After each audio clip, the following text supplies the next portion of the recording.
மாத்தி நல்லா கண்ணாமூச்சி விளையாடிட்டு இருக்கீங்க போல இருக்குமா? போ, உனக்காக தான் வெயிட் பண்ணிட்டு இருக்கான். வெண்ணிலாக்கு ஃபிட்ஸ் வந்துருச்சு. டிப்ரெஷன் ஆகி இப்படி ஆயிடுச்சுன்னு டாக்டர் சொல்லிட்டாரு. இது எப்போதான் சரியாகுமா? நம்ம பக்கத்துலயே இருந்து பழசெல்லாம் சொல்லி சொல்லி ஞாபகப்படுத்திக்கிட்டே இருக்கணும். வைஃபை ரொம்ப பிடிக்கும் போல கூடவே இருந்து பாத்துக்கிட்டாரு.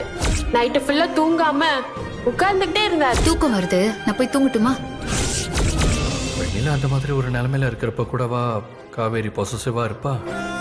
பொண்டாட்டினா ஒருவேளை அப்படித்தான் வருமோ? இப்போது விஜய் காவேரி பேசுனதை பார்த்துருப்பீங்க.